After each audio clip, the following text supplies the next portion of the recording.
Chambers. Thank you, Mr. Chairman and members. Thank you for this long-awaited opportunity. My name is Teresa Chambers, and I am a 33-year career law enforcement professional. And I had been the chief of the United States Park Police, responsible for protecting our nation's most notable parks, monuments, and parkways. Being selected for this position following a nationwide search was a tremendous honor, affording me the opportunity to serve my country. For the past 5.5 years, however, I've been trapped in a bizarre, utterly broken system. Years of litigation have yet to resolve a very simple question. Is telling the truth a firing offense in federal service? In November 2003, a Washington Post reporter contacted me for an official agency response regarding information the union had supplied him, including internal documents showing that there were not enough officers to cover assignments following the attacks of 9/11. On December 2nd, the Post published the article. After reading it, I thought it would be well received because thorny issues had been handled deftly. This was not the case.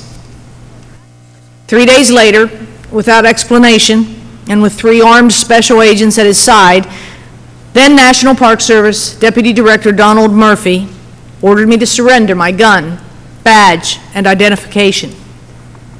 I was placed on administrative leave and ordered not to speak further with the media. 2 of the agents escorted me back to my office to quickly collect personal effects. Then I was walked out into the street.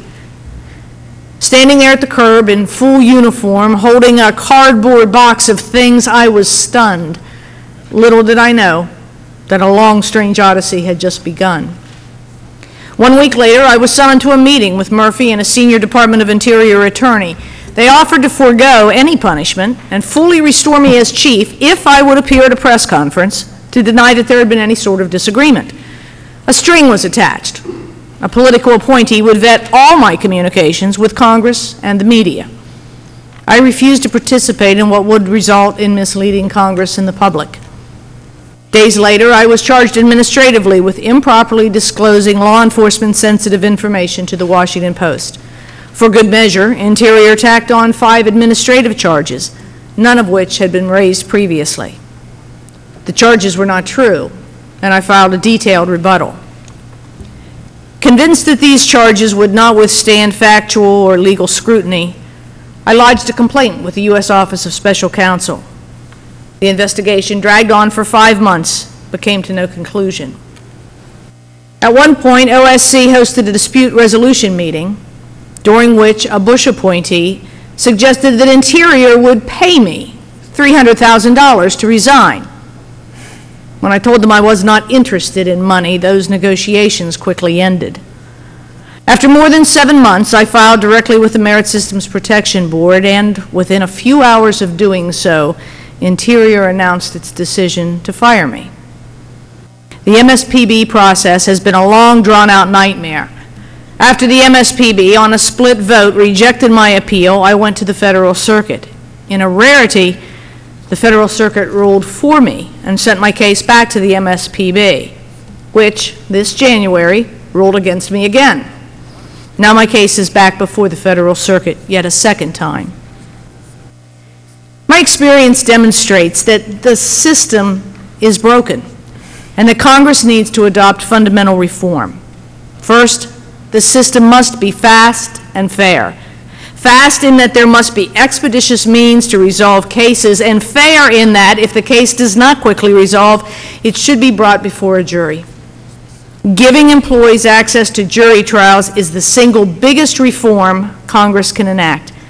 Before juries, agencies will quickly learn that reprisal campaigns will backfire. Second, rules must be clear. Eliminate the legal thicket that shields retaliation. Above all, honesty in federal service should be expected and protected. Third, look at underlying problems. The current system concentrates only on the personnel action but completely ignores the underlying problem over which the civil servant risked his or her career. In 2003, I told Congress and top agency officials that the United States Park Police was dangerously understaffed. It is still understaffed, and even more so today. The men and women patrolling the monuments, parks, and parkways are not getting the support they need to do a demanding but vital job, and because of this, both they and the public remain in danger. I am proud of my service with the United States Park Police, and I stand by the decisions I have made. My hope is that my experience will result in positive change for public servants who have the courage to speak the truth, regardless of the consequences. Thank you for your time, sir.